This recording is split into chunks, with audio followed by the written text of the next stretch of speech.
everyone, welcome to my stream. My name is Little and today I'm going to continue to read the webcomic of Homestuck, as always with the unofficial Homestuck collection.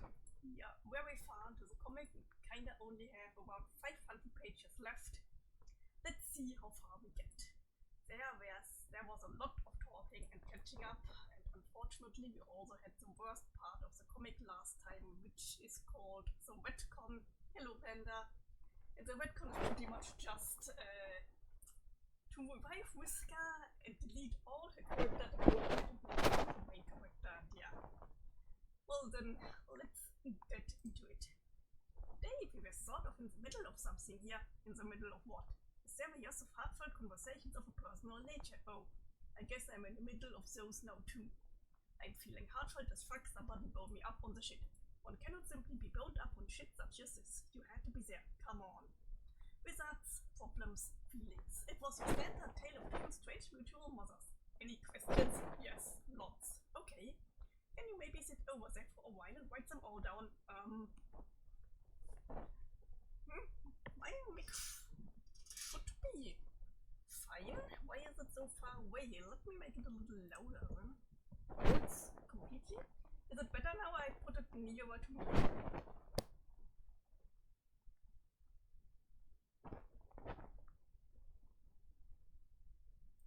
I guess it was too far away. Oh, so this accumulation of people is coming dangerously close to what your culture might possess as a human familial unit. This is a foreign idea to me. Yeah, the background rustling was because I used the microphone and put it nearer. I don't know what else could rustle here because I'm not making any noise. Well, this accumulation of people is coming dangerously close to what your culture might process as a human familial unit. This is an idea, probably a private matter to you, so I think I will leave you all alone and go talk to some trolls. Personally, I think you should welcome Dave into the fold of your pregnant wizard memory. From my cultural point of view, at least. He has as much claim to a sense of ancestral connection to your mother as you. See you, everybody. Yaman Kanaya to the rescue with smart shit to say as usual. Utterly destroyed again by a superior sense of reason and decorum. So I do wonder if your perspective would be different if you'd ever had imagined managed relations with a twin brother. Okay, but who cares about that? They're Rose. It's our mom. Hey mom. Hi. Well, not mom. Your actual name instead of that, I guess. Roxy, I think. You think, right? Mom's okay, so too soon. I don't know, that might be weird. Calling you that all the time. Rose, would that be weird? It will probably get a little weird. So mom, I'm just going to jump right into the fucking frying pan here. Like tape off a no bullshit zone for a while, if that's okay. A frying pan and bullshit zone sounds intense. He was my name is Pan and he got me carrot for the no bullshit zone. Captain Serious is that the pan he got me go ahead. Lieutenant doesn't fuck around with the heart attack armada. Isn't Lieutenant lower ranks than Captain? Who put this new in charge of such an important pan? I don't know, maybe it is. Okay, like it's cool that you even know that fact. But this is exactly the kind of fuckery that no BS still doesn't cotton to no matter what sort of cookware is involved or which voodoo military organization regulates its borders. I just have some questions about you and about stuff in general, so whether the mumbles to a conversation that sounds mostly like the stuff we literally just got done saying. Sweet though that would be, I'm gonna machine gun some shit into lightning round style. A machine gun lightning round in a frying pan? God damn! I know, right? So, you are my biological mother, yes? And Roses, yes. And therefore bear at least partial and like biologically incidental responsibility for why we are both so fucked up, yes? But you yourself are a paradox clone. I guess? Which means you didn't even have bio-parents. You originated from yourself. Guess so? So you really don't have anyone to blame for who you were except weirdly and paradoxically yourself. Yeah, yes? Dave? Wait, okay. So we have said rude, I didn't mean it rudely, I mean. You did have a parental figure who you, I guess, modeled yourself after in a way. Or were influenced by, I mean, an old version of Rose from a long time ago. Yes! My bro was the same way, or your friend, I mean, Dirk. He was a paradox clone of himself, and he, like, did kind of the same thing, modeled himself after. Why don't we not talk about Dirk? Can we change the subject? You brought him up? I know, look, I bring up a lot of things. And then have to backtrack a lot of those things I bring up. Because sometimes the things I bring up are ill-advised to say, or make people uncomfortable, or make me uncomfortable. It's just a thing about me. Oh, I just had a thought. Do I get to do a lightning round at you next? I guess so, yeah. Depends on how you want to keep sitting in this goddamn pan. I don't know. Maybe our asses are getting too hot. Maybe you should speak for yourself. Dave! Shit! Lol. No, Mom, look, Moxie, I mean. It's like I was just saying. I just say things that is just like this force of nature. No one can control or even try to. Least all of me. Least of all me. We just have to cross our fingers and hope for the best. And that my one-man verbal slapstick routine isn't proven in nature, or at least not that often. Anyway, let's pretend I didn't just insinuate you had for hot ass and move on. I heard something about wizards. You heads into wizards like those? Yes! Okay, well, that is a predictable if somewhat bland fact. Let's see if we can dig a little deeper. Don't get me wrong, wizards are okay, I guess. Oh yeah, well, maybe you are okay? Yeah, I'm alright. Wizards are better at magic than me. But I'm better than wizards at web, so I guess it breaks even. Or it would if it was a pretend checker since he ropes at a dumb bird. So point goes to Dave. You like web? Kinda. Doug loves web, so never mind. Forgot we were talking about that. Well, what do you like to do? I like cats. Okay, that is a fair opinion. My cats aren't actually an activity or anything. They kinda were for me, so I used to clone them. I may have gotten a little cat away. Cat cloning, huh? That sounds like a pretty dope hobby. I think we are getting somewhere. So you had access to that kind of stuff because you lived in a sci-fi world? A sci-fi world, there's a future. What was the future like? What are we? For the chess people. Not the pumpkins, you know? Usual dystopian stuff. I see. And it was just the chess guys and you, like, alone? No other people except for Bro, who I guess was way off somewhere? Yep. Sounds like kind of a bummer. Yeah? I talk to my friends a lot, so we are computers and shit. It's cool, me too.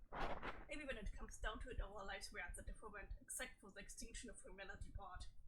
My humans were just imminently extinct all. I didn't have chess guys around, so they're actually good company. Yeah, my best friend is a chess guy. He's a mayor. I have to introduce you to him soon. You love the mayor. Everybody loves the mayor. Wanna meet the mayor? Don't worry. I'll put in a good word for you, pretty. Sure, we can find an opening in the schedule. Tell me more. More? About you. Damn you, this frying pan should be sizzling. Fuck yeah. Aside from cat reading, how else did you pass the time?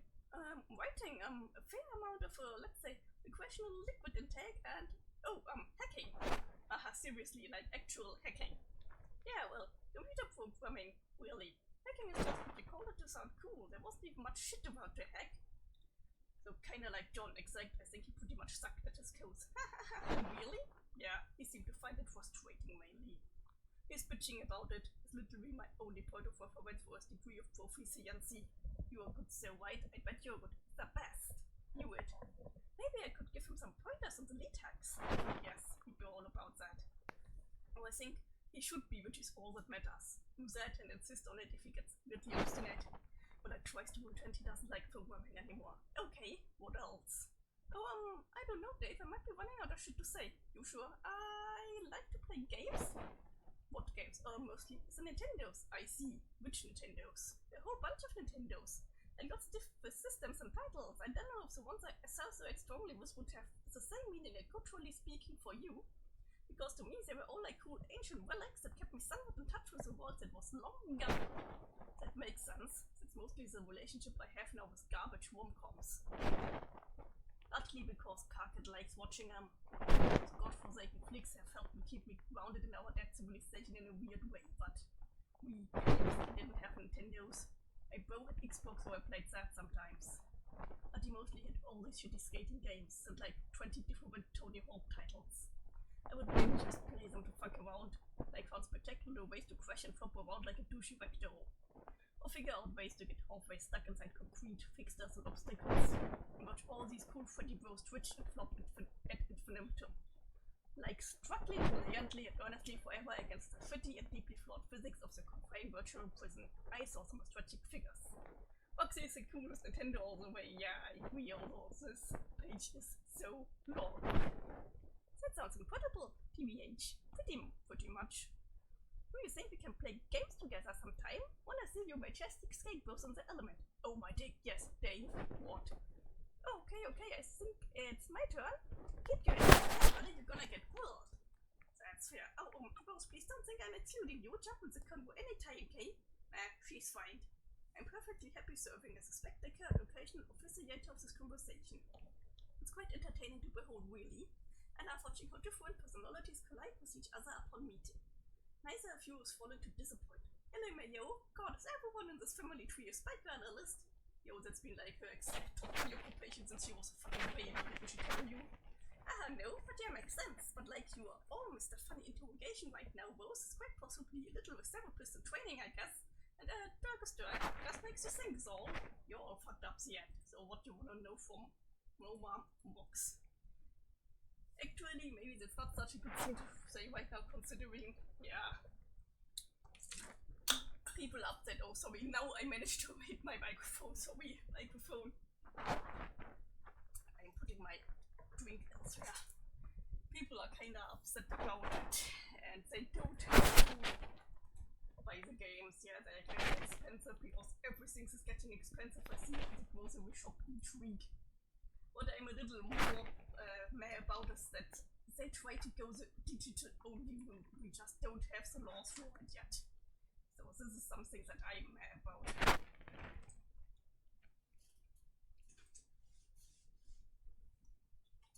When it comes to lightning, you got to imagine it coming out my fingertips, when I am an almighty wizard. Okay, currently imagining that. Not bad. Not bad at all. Phew, what is your favorite bad guy? That's a bad type between me and Snoop. Also maybe Obama, but to be fair, I don't think he webs IRL, and it's mainly just a headcanon I have about him, but come on. You weren't actually curious about that, were you? I'm trying to think of stuff to ask. Jeez, give me a sec, hey, how did you become a god dear? Rose and I went on a suicide mission piloting a moon to the furthest ring. The moon hit the cosmic mega nuclear bomb in its core, but all that was Prince by surprise. When it blew up, it created literally the biggest fucking sun in existence, which also happened to be the exact same sun we thought we were going out there to destroy. But he also died and resurrected as god tears, and I guess due to immortality rose up through the surface of the fucking sun, all glowing green and wearing pajamas and shit. Holy crap, that is so ridiculously insane and cool and so much more awesome than what happened to us, wow! Why, how did you do it? Oh, it's almost embarrassing to even describe, especially compared to that. Go on. We all had a hangover from magic candy and woke up on our god slabs and like talked for a while. Have you ever seen Breakfast Club? No. Okay, well it was like that, but probably shittier. Then we also randomly died on accident due to surprise villain attacks. That sounds so right. Who even cares about having a baller origin story? We were just jumps on the moon being melodramatic. In the process of getting jumped by an omniscient creep. Your outfit looks cool at least. Thanks. Okay, then next, have you ever kissed anybody? What? Man, these questions are taking on a different tenure than the ones I asked you. Well, yeah, okay, I was kissed by Jake when I was dead, so I would come back to life. That was like right before the moon mission I mentioned.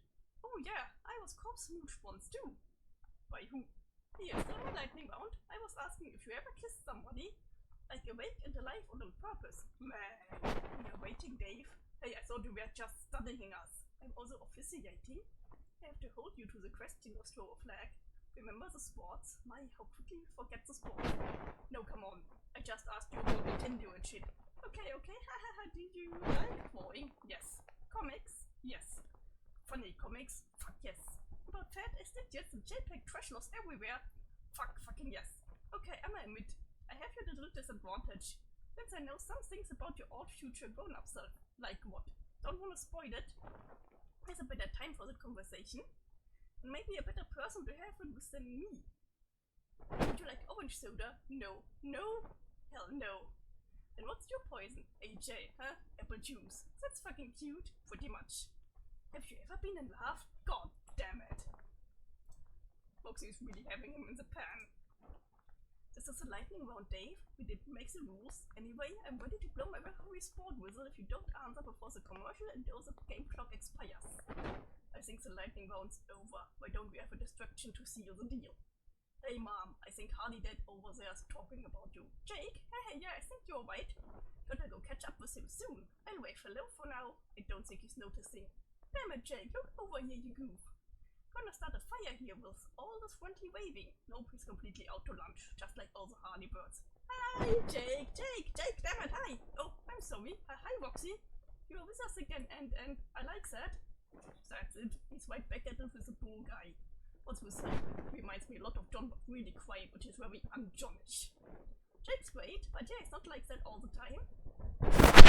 Yes, one-on-one, but I guess he didn't quite much. He became sort of a hermit after a few months in our session. He mainly hung out with Dirk until Evelyn sort of shut him out too. Who just likes his loneliness, I guess. I tried to know something.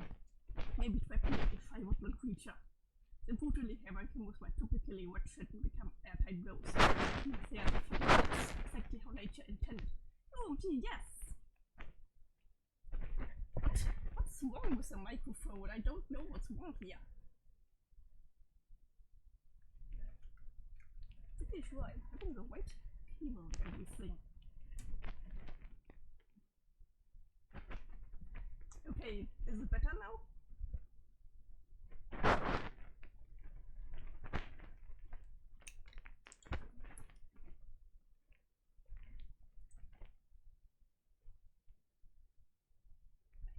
I don't know what the problem here is. What's wrong with the microphone? Let's see.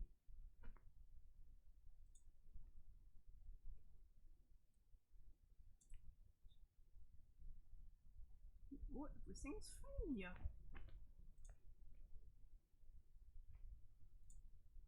Let me try to put it off and on.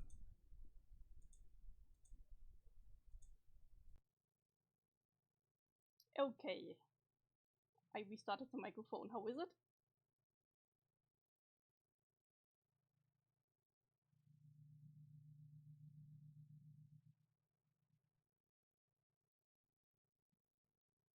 Okay, then the restart worked. Thank you. Okay, where was I? There. Oh, yes, I will help you with your Jake snares. Maybe leave some hunky dude bait, like a trail of microphones winking throughout the forest. Awesome, thanks, Mom. Roxy, I mean. Dave, even I am having less trouble referring to Roxy by her name consistently, and I was the one who grew up knowing her as my literal mother. What is going on with you? Nothing. It's just like semi-accidentally replacing a word with another word in a majority of instances.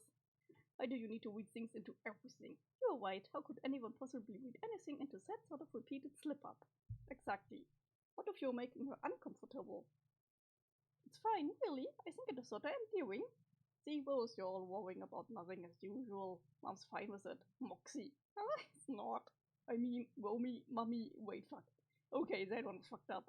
Let's make sure I never ever fucking say that again. I'm dying here, Dave, stop it. I'm asphyxiate. I can't, it's like I was saying before. This is a force of nature we all gotta just deal with. Strider's bloodscapades. Dave's flying boner circus. This shit is immutable. I had to face this fact a long time ago. I could either try to change that part of myself which is an unwinnable war, or I could try focusing on being like a vaguely half-decent person, so at least the shit I inevitably blurt out from deep down isn't all that bad. Nope, no forgetting that, he said, Mommy. Because the bad stuff has been and is still being purged through an arduous long-term process of complete and utter humiliation. Man, arduous long-term process of complete and utter humiliation are basically my aesthetic. Anyway, you are a silly dude, and it's okay if you keep calling me Mama on accident. I hope it is similarly okay with you if I make the conscious decision to refrain from calling you that ever. Unlike Dave, I've taken great pride in the meticulous maintenance of my eternal filter. I don't think I have the same luxury he does. Humiliation just makes my demons angrier. Yeah, Rose, call me whatever, but LMAO, you got a way of making that sound like it's scary. It's fucked up that she's joking, but also not even really. You'll figure out how to crack her deadpan riddle there some art to it. You guys, in your freaking Spyco battle, it's a wired, suddenly feeling like maybe I'm the weak link in this family tree on the analytical front. Need to step up my game. To be fair, Dave's game is pretty flimsy. He's been checking my swagger for years. He only pulls it off because he's funny. And to be even fairer, I'm not actually much of a Spyco analyst. I know just enough to know that I barely know anything, and probably would have benefited from I don't know, college or something. Okay, viewer, feel a bit less lame then. I remember Dirk's insane scrutinization of all things severable had a similar way of dwarfing one ego. Maybe that was smoke and mirrors too, I don't know. Maybe since he and I are your parents in terms of spiker skills, he's got all genes and I got none, so that means Dave got some genes and both got lots, wherein some is more than none and lots is less than all. That's quite a scientific way of looking at it. Maybe it's even true. Yeah, I fucking love science. Okay, then that explains everything. What? If you got all the science genes, then that means some scraped off on me, which would explain why my beats are so ill. It's cause my science is off the charts. Holy shit, can someone come push this nerd off the lily pad? That explanation, so cringeworthy web notwithstanding. I do recall hearing a babble about wanting to be a scientist on more than one occasion. If the world hadn't ended, what was it? Archaeology? Paleontology? Yeah, I don't know, one of those things. Whichever involved more dad shit. Maybe. Paleontology. You wanted to study that? I sincerely mumbled about the idea once or twice, sure. That's neat. What about you, Rose? Did you actually want to be a legged spikotist and go to school for that and all? I don't recall my thoughts on higher education. My passion for the subject, I think, was more comprehensive for a very young girl with misplaced conviction in her abilities. I probably thought I could just figure it all out myself and skip the academic coronation. I don't think much about it anymore. Possibly because there's no one left to analyze except for the modest population of this rock disk. What did you want to do with your life instead? I mean, assuming there were no more evildoers to worry about. I don't know. What is there even to consider doing with godhood but concern oneself with evildoers? What about your quest? The shit with your planet and the rain and stuff. Wasn't there still something to do there? I guess so. Yeah, I did mine. Or at least a version of it specific to my situation. I get the feeling they change around and that depending on what the lay of the land is. My reality was fucked, so my denizen just kinda rerouted me. Nothing too fancy. Yeah, exactly. I did this really stilted, like, mashup of what I assume my real quest was. Like involving breaking a sword and unbreaking a sword, and the fucking bird was involved, and then the bird unsurprisingly died somewhere. It was kind of a mess. Like me, I guess, so maybe that made sense. Who knows what yours would have in store for you? No, I mean, if you even wanted to bother. I'm not sure if I have the inclination realistically.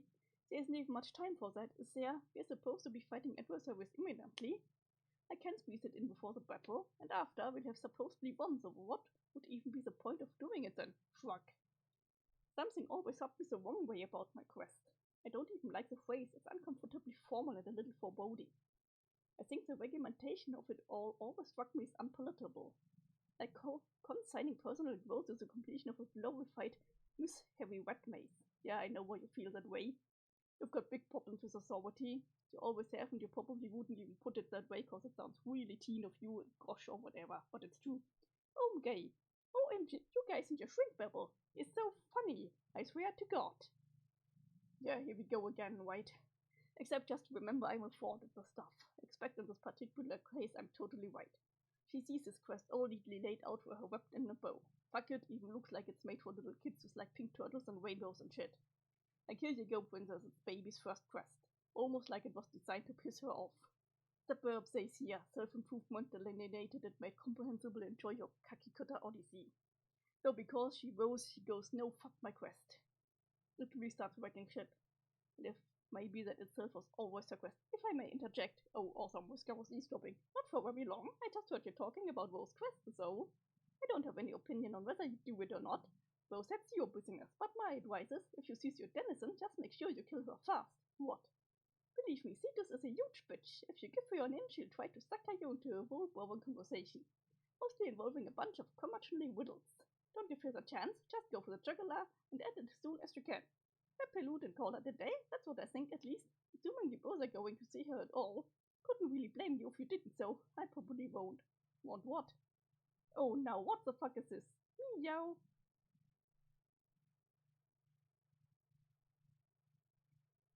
Wirklich! Oh my god, you cheeky bastard! OMG! What exactly the fuck? Wirklich, I cannot believe this! You dug up her body! OMG, that is so bad, but also sweet of you to bring her back, but also wow, bad! Wait, dug up? I'm a little unclear on that myself. Jasper's hasn't been especially descriptive. Meow! Jasper's roses, I dug you up! From where? John's planet, remember the funeral I mentioned? Fricklish was there too, or Jasper's, our dumpy-putty beautiful idiot cat. I guess I made a nervous mistake. I turned my back on the body. You had a funeral for me. That was nice of you. Yeah, so, hi. Wow, this is confusing. Welcome back. You're alive again. Hey, come here. Alon, don't you fucking touch her. Fucking incredible. Am I the only one here concerned with making sure we don't create freakish mutant people combos? What? She's only been single prototype. Don't go near her. Oh, hey, wait. It's absolutely astounding how much you all need me around to keep your shit straight. Even then, it's a constant uphill battle to keep you all from fucking up. I let my guard down for 1 second as a brainless animal wastes one of your precious resurrection slots on someone who's already alive. Well, congratulations, you are down to 1 empty corner. Be sure to use it wisely. Not that there's much hope of that at this point. See you, chums, I'm out of this conversation. Yeah, but out of this guy. So, what does this even mean? There's 2 roses now, like, what the fuck? What are we supposed to do with this information and unfolding set of circumstances? I don't know, Dave. I have advanced seer powers and the newly acquired insight of a mystical guide. And even I am stumped about this turn of events. Okay then. Good to know I'm not dumb and this little is inherently irrational. Thanks, Ghost Cat. Great job. I'm going to read this per. So what now? Well, it's nice to be back after such a spectacular sequence of tragic events. Even though I have no memory of having been gone for long. But I also understand I'm now the subordinate Rose. So with respect to my ongoing role, I will have to defer to real Rose. I don't want to step on anyone's toes. Then again, I don't have feet anymore. LOL. It's also worth pointing out that my programming as a sprite informs me that I exist at the pleasure of the player who released my kernel. So, Roxy, what do you think I should do? Wow, I dunno. Haha, man, I only just met a live Rose here. And that was after just burying you and saying goodbye and all, which was this emotional thing, and now you're back because of a silly cat, and I don't know, I'm confused. Haha, Rose, what do you think? Rose? Yo, Rose? Hello, this is so stupid! I also think it's stupid. I'm sorry, I can't sit here and pretend to take this seriously. Rose, you okay? I guess so, yes, I'm fine. This is just so dumb. My powers let me see fortuitous outcomes, but I didn't see this coming at all. It doesn't exist just fortuitous or otherwise. You know why? Because it's completely meaningless. I mean, sure, I thought so too when Bird Dave happened, but that turned out to be like a whole thing and important stuff happened as a result, kinda. No, this isn't like that, trust me, Dave, I'm not grasping at straws here. My abilities tend not to leave such things to speculation. This development makes absolutely no sense, not for us as a group and definitely not for me personally, for her for that matter.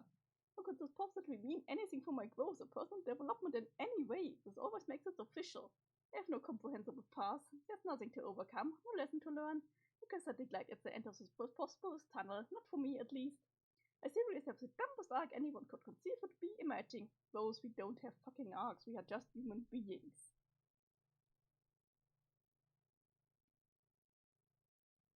Okay, this was the one that we had right now. Means we are going to these now. God, there's this guy again. How's going over there? I told them I would leave them alone, go talk to some trolls. I guess this troll over here will have to do. Happy to be of service. Man, look at them, they all seem so excited. Like a bunch of victors hopped up on high fructose grub sauce. I hope they don't crash from this reunion, bust too hard before it's showtime. If they do, I'm sure one of your contingency plans will swing into full effect. Maybe you can buy time for everyone to recover by lulling our adversaries into an extensive strategy session. Hey Mariam, why don't you can it? Oh, sassy little games of fun. Upmanship are fun and all, but I'm trying to be sincere here, you know, seeing as this is the last time I'll see you all in a while. You're right, sorry, bring on the sincerity. I was just saying about the humans. They seem so happy. I mean, look at Rose. No offense, but most of the time she's kind of a pill. None taken at me too, probably. Good point, but I don't think I've ever seen her like that. Maybe Jameen, making no discernible effort whatsoever to disguise the fact that she's happy. Well, okay, maybe they were a couple times. A certain reference to how you like to fragmentally spy on us sometimes. I don't spy on you. That is such an unfair characterization, but you can with that shit already. I never understand your ongoing, apparently unironic use of the phrase can it, in particular where you always seem to direct this especially to me and seemingly no one else. I just think it is such a peculiar and amusing way to tell someone to be quiet. What? Why? No, that's a normal way of putting it. I mean, it's a pretty normal thing to say, right? When you want someone to pipe down. Pipe down isn't even much better. It's just a funny thing to say, and the fact that you don't realize it makes it funnier. I think the underlying explanation is that you are just funnier than you realize or try to be. It is something to like about you. I guess I have to accept your sass as a compliment then. And no, I don't spy on you, I just check in with you sometimes to see how you are doing. Okay, Okay, if that's how you want to put it, you involve yourself in many private matters without even offering the pretense of doing otherwise. To things that at one point I was regarded as a meddlesome one. Look, it just so happens that I care very deeply for all my friends and want to make sure they are doing alright on a somewhat regular basis. Is that a crime? In some societies, violating the privacy of others in certain ways, yes, I believe so. Understand your motives, though, and really this is just me giving you a hard time. Never got why everyone treats their romantic affairs as so private. What's the big deal? So you like to do some smooching and stuff with another person. Maybe get over yourselves. Kraken is the worst offender. You'd think he was charged with guarding state secrets. Newsflash, buddy, nobody gives a fuck. It sounds like you very much give a fuck, so hey, why don't you cut me some slack. I don't hold anyone to standards I don't hold myself to. I'm very open about my relationships. I'm over chance with Teresa. Ask me anything, I have nothing to hide. We throw our diamonds up in your face like we are making a getaway. We don't even give a fuck. If you can't take the stench, then get out of the meal block. Same as any Asian liaisons I've been involved with over the years. What's the big deal? I have to admit to being impressed with your strange natural proficiency with auspicitism. It is an incredibly difficult question to master and very emotional taxing, I find. In a way that conflicts with the positive relationships and other great ones, I can't ignore that during our trip, we probably diffused a lot of unpleasant situations before they started. But when it comes to matters of privacy and such, and which forms of expression people feel at ease showing in public, pale relationships are really different, I think. What about the other kind? Seems to me you have not been involved in any, so I'm not sure you really understand. I just don't have time for anything like that in my life right now. White and black relationships are so absorbing. I have a strong pale relationship which is very important to me, but that's about all I can handle. Maybe later on, when the dust settles from this crazy adventure, I'll consider it, but for now, this is all I can deal with. I just have too many irons on the fire, you know. I know all about the irons. I have heard rumors of this alleged fire as well. So what are we talking about? What your buddies over there? We're still talking about that. It's ridiculous how easily we all get sidetracked by romantic blizzard. Oh, family stuff, mainly. Pretty fascinating. Sociologically speaking, I mean, the idea of families. The idea of siblings is strange enough. People who are genetically similar and grow up together. Spending all the time with Dave and Rose, you started getting a sense for it. Like the logic of it, how it must have shaped Earth's society, but also its inherent ridiculousness. Sharing a residence with your near clone while growing up, so preposterous. But then you add the idea of parents and suddenly it's complete madness. Our society was so individualistic that all seems so normal and reasonable. So I look over there and see two Lelanders and a Strider, and there's a whole other Strider on the way end. A human family starts striking me as not so much a social unit, so much as like an infestation. Yeah, well, I will say an entire other Strider does sound like a bit much, on top of what is already quite a spectacle. Maybe we just don't get it. Of course we don't, that's my point. I mean, we have ancestors, but under normal circumstances, it's pretty much unheard of to imagine you'd ever get the chance to meet them. It's the unusual privilege of meeting most of ours, or at least certain versions of some. But that's still just a one-person lineage. It's really simple and comprehensible. Human lineage is just a huge clusterfuck, if you ask me. There's a certain advantage to it, though. The decentralized propagation makes it a lot more likely their ways will persist. The same cannot be said for ours. I still often wonder if we are the last of our kind. You're still doubtful about whether you can hatch a new mother grub? Yeah, more than doubtful, I'd say. You shouldn't lose face. I'm not even the slightest bit worried about whether you can do it. When you get the chance, just brainstorm about it with Lalonde. They tend to be full of ideas anyway. Try not to get down about it. I have a good feeling. Get down about what? A particular obligation I have yet to fulfill. I sense she possesses some intelligence on the matter. She wishes to be cagey about, so I guess that part of the conversation has been concluded. Obligation. Whisker have you been dishing more dirt in our strategy before formally bringing our meeting back to order? Pretty sloppy leadership move, if you ask me. Karkat had nothing to do with you and Kananya's upcoming roles in this campaign. It was a more private matter pertaining to Kananya's broader significance to the future of our people. I will be very clearly spelling out the roles you and she will be playing momentarily. Me and she, as in like together. What the fuck are we supposed to be doing together? You will find out. Wait, I'm so glad. At this point, I only ever feel angst or even the slightest sense of agitation in my soul to the precise extent that I worry Whisker might not have all of our fortunes completely mapped out already. I'm beginning to hyperventilate slightly less just thinking about it. Good to hear, Karkat.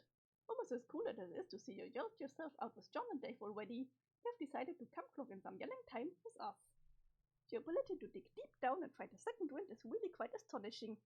I shudder to think what would happen to this party who went out of its most precious natural resource. Ha ha ha, burnt, owned, devastated. Devastated, what more is there to say? Nothing really, unless you want whatever pitiful tatters of your self-image you have left to get power pissed on by God Queen Circuit herself yet again. Either that, or one could ruminate fondly over the heavenly wet, forked reality wherein she was stabbed in the back by her Will and we all got to live out the fucking bliss the timeline must have been. Just think of the peace and quiet we would have had in the meteor. It was probably more than worth the price of cannon billing S first into some sort of massacre trap.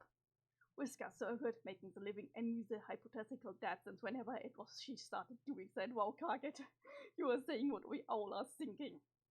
Way to stick the landing on that, Barb.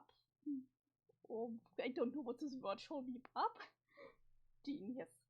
I appreciate that you are just moseying over to arbitrarily dumb up some utterly meaningless contention between us, but it's like I've said before many times, Target, I'm not interested. Ouch, slaughtered again. Hehehe, don't listen to her, Kanaya. It's like this funny gag she does all the time to owe me. What? It's this funny thing we do, or mainly she does. Always implying that I've been space crushing on her and getting shut down. It never stops being hilarious.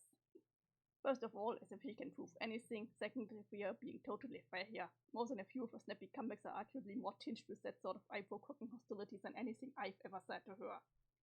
Maybe makes one a little suspicious, no, that maybe there's some protection going on here. Just saying. Alright, Target, I'm going to leave you here to dig yourself into whatever embarrassing hole you seem intent on digging. I'm going to keep working the crowd a bit. As you know, a leader's job is never done. See ya! Bye! Maybe try acting a little more gracious and defeat next time. Just a little advice from one leader to another. This gun, I think you needed to come up with a comeback a little faster. Yeah, damn. I think as a friend it would behoove me to confide somewhat about the realities of pursuing anything with her. Wait, what? Kanaya, you weren't taking the pathetic joking unrequited black room stuff seriously, were you? Let's imagine that my attitude towards the joking or non-joking status of that is perfectly neutral. While I just say these things, aside from the fact that she literally just got finished telling me she wasn't interested in any non-pale relationships, I think that would be a blind alley regardless. I admit this from experience, and not without chagrined hesitation, but only frustration and heartbreak are down that road. Oh, this turned out to be a tremendous partner in pale relationships, maybe even a bit freakishly so. Anything stronger than that I think would probably be disastrous. She was way too focused and self-absorbed to maintain such strong feelings for long. She would need to learn to let go of some of her ambition and figure out how to prioritize the feelings of other people. She might even figure out how to be happy. Shudder. Yeah, wow, a chill just went up my posture pole trying to imagine that. You know, I don't know if I've ever told you, but you have a really impressive grasp over romantic analysis. Well, I have heard a lot of novels too. I just don't brag much about it, because it would be preposterous to do so. I should be jamming on the subject more, maybe explore some of my more advanced theories. You're surrounded by amateurs in this field, so it gets a bit frustrating. Well, the mayor is a good sounding board at least. When I want to bounce some of my more out there ideas off someone, why don't we schedule an academic conference sometime? Just you, me, and the mayor. Oh, fuck, yes!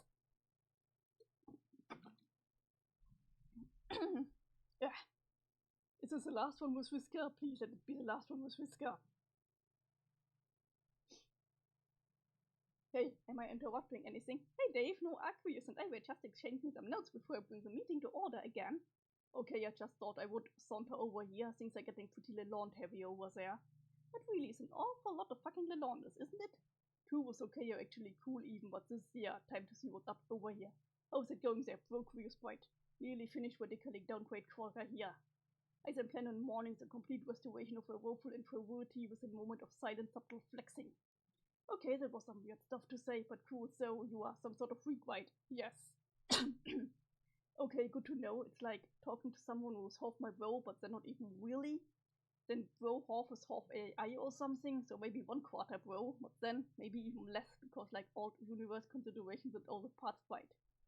I'm notorious for being peep sensational at mathematics, but I don't think I could break it down for you without lying about the precision of my figures. Which is a practice I'm by no means above, mind you. Yeah, the bottom line is I can tell you are just a really watered down version, or maybe sweated down. Why the fuck are you so sweaty? I'm not. I told off less than a minute ago. Oh god. So Dave, there's much we could talk about en route to wasting hard sentimental about our dubiously shared fraternal past. The fact that I will not shouldn't be mistaken for preoccupation with this delicate cyber task, which is too real to me, since my mind is a faultless silicon mesh of living algorithmic perfection. Later, should it be ascribed to the fact that my troll evidently finds the notion of a reunion with you to be boring as a fiddling flute. It is mainly that such a bonding experience strikes me as an endeavor falling outside my totally ripped and fictitious purview. Other times with real Dave would best be left to the custody of real Dirk, not to mention someone who gives at least greater than half a stupid shoot about you. Swoon! You know, I'm kinda glad you sound so insane and for the most part barely understandable. It makes it extra obvious you aren't my legged bro. Which means I can actually talk to you while only being like vaguely confused and unsettled instead of curling up into a ball and having some sort of social conniption. Speaking of which, when is he supposed to get here, by the way? Relax, Dave. He's scheduled to arrive around the same time as all the other bad guys. You still have time. I could have expected a little arrival, but I knew that meeting him was going to be a big deal for you, so I decided to let you have some space while we make some plans. See, I'm always thinking about what's good for you guys and what's best for the overall strategy. Keeping everyone in high spirits is important. What do you mean? Expedited. Never mind that. Just chill out. Alright, so as long as I'm supposedly chilling and in no way wondering about my bro. Are you sure there are no beverages in that fridge? No AJ or? It's a blind alley by the dog. I already asked if he had milk in there once, plus another 9 redundant times after that. I also asked if he would like to touch my muscles. The answers were 10 no's and 1 yes. That reminds me, Dave. Would you like to touch my muscles? Maybe later. So if you are sure there's nothing to drink in there? Yes, Dave. Don't know why I'm so insistent. Not like my fridge ever had anything comestible inside. Why the fuck did you even bring it? Don't worry about it. Oh, come on. Gamzee's in there. Honk. Oh, wait. Somehow forgot that we just established that you had Gamzee locked in there for some reason. You sure we should maybe let him out? He could suffocate in there. He'll just revive. God tier style, right? He's not a fucking god tier. He's faking it. He just made the fucking suit from scratch or something. I know he's complete trash, but maybe we should just let him out. What's the harm? It's not like he can cause much trouble. We all way outnumber him and have way more powers and shit. No. Oh wow, no. We will not ever be hearing from him again. No. Never, never, never again. Never. Wow.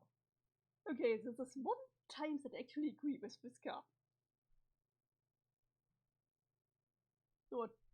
So you were just gonna let him suffocate in here then. Dave, give me a little more credit than that.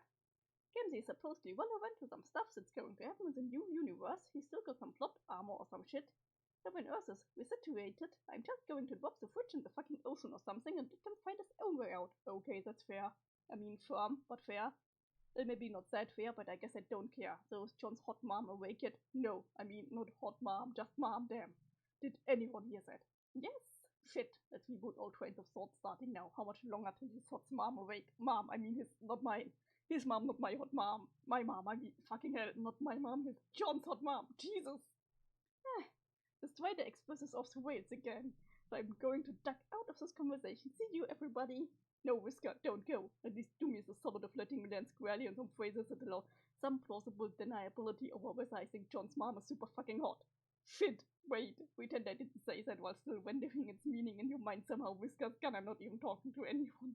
I'm having a hard time to not laugh right now. Tough day when we have to agree with her, yeah. Dave, forgive me if I'm missing some nuance here, but it sounds to me as if you believe John's mother is physically attractive. Okay, now you are just twisting my words around. What would John think? Okay, that's an interesting thought, but hear me out. What if he ran an experiment and spent the rest of our lives finding out what happened if we never told him? I will consider your request for secrecy, maybe. Frankly, I'm not sure she's anything to write home about. But oh, what the fuck, are you on the itch of drugs today? Or could you possibly be serious about that? How is his unconscious teen grandmother not a completely smoking babe? I guess she's not my container of scalding leaf fluid. No, I don't even believe you. You're obviously just trying to wind me up by going against the grain of frequently obvious babe facts. Is Dave saying inappropriate things about John's mother, or was I? No, I'm not saying anything. Just standard casual opposition from a regular bystanding person. He keeps calling her hot. Wow, pedal lies much. I guess reprehensible dishonesty is also rage with the troll kids today. Wait, what's going on? Are we all talking about how hot Jane is? No, maybe. Because Jamie is a straight-up sexual fox riding a wet-hot nuclear bombshell right towards the Yosa Plaza in the heart of Babe City as the Jewish USA. The last day just stands for more ass. Thank you for defending the position I may or may not have been arguing for moments ago. No comment. Hey, are you guys talking about me? What's going on? Nope. LMAO. Dave thinks your mom is hot. What? God damn it, Therese. Okay, last one. Hey, Mr. J. Carly, I presume? No, it's English actually. It was my grandma's surname. Oh, my mistake. So then, is it just a coincidence that he had the same name as an invisible supervillain? Are coincidences even real? I don't know. The history is a little murky to me. I heard she took the name from a nasty fellow to spite that wicked baroness. Okay, good to know. It's been interesting to learn how, even though we are all pretty similar, we all had a lot of really different life details. I guess so. Like there are all these things I take for granted about Jade's childhood in theory is similar to yours, but not really. She had a super powerful dog you didn't have, and also a grandpa you could have had because that was grown-up you. I'd be really curious to hear about all the differences in your life sometime if you don't mind. Sure. Hell, I'd be really curious to hear about the differences in my old life, so to speak. But Jane is asleep. I'm guessing she grew up in a similar situation I did, but with a bunch of differences. Guess I'll just have to wait. Well, she was a good friend. I know lots of stuff about her life. What do you want to know? Oh, let's see. So I was her grandpa instead of her being my nana. I'm not sure if that statement made sense, but you know what I mean. Yeah, she had a pop-up. He was a really funny and beloved old-time comedian, so I guess that is the guy he grew up to be. Cool. I never knew my nana growing up, stacked as an urn of ashes above the fireplace. I only met her as a sprite. Was I dead, or was he? Yep, but he wasn't ashes. I had a different way of preserving him, which I think was arguably more dignified. How? Have you seen Wicked and Bernie's? No, I've heard of it though. Oh man, you have to see it. It's about a couple of knuckleheads who parade around with a funny cops trying to pass him off as a living friend, and Good Time Charlie over a series of escapades. Sounds incredible. I still have it if you want to see it sometime. Definitely. So do you like movies? Do I? Haha, I love movies too. There are a whole bunch I want to show you, assuming you haven't seen them already. I love talking about them with people. I think my friends usually just humored me about the movies I like, but I have a feeling you'd really dig them. Oh, I guarantee you I would. Awesome, I can't wait to show you some. So that means Jane had an old man cop's version of me around somewhere, like in her house? Yes. Okay, that sounds pretty preposterous to me, and I guess she must have grown up thinking it was normal. Not really, she was always pretty put off by it, to be honest. Poor Jane. I have to apologize to her for freaking her out from beyond the grave. What was her life like otherwise? Pretty typical, I'd say. She always characterized it as boring. But I never agreed really she got to live on the mainland with access to all kinds of things I didn't have. Plus she lived with a cool and manly father who cared about her a lot and seemed like a stand-up gent. Oh, she lived with her dad too? Do you know anything about him? Not much other than what I just said and a few things she told me. I think he was stern and fatherly and dressed well. If memory serves, he was a private detective at one point. A private detective? Wow! Sounds like he must have been a completely different kind of dad from the one I had. All these differences are so interesting. Some are subtle, but some are drastic, like this one apparently is. It would be neat to meet him. I mean, not that it would be much of a substitute for getting to see my dad again, since they are totally different people, but you know what I mean. You know what happened to him? I'm not sure, I kinda lost track of him for a while. I think he might be in jail. Jail? Yeah, on Earth. I think. I could be wrong though. I'll make a mental note to check on him sometime soon. I bet Jane would want to too when she wakes up. I'll ask her about it. Good idea. Oh, they are so happy seeing each other.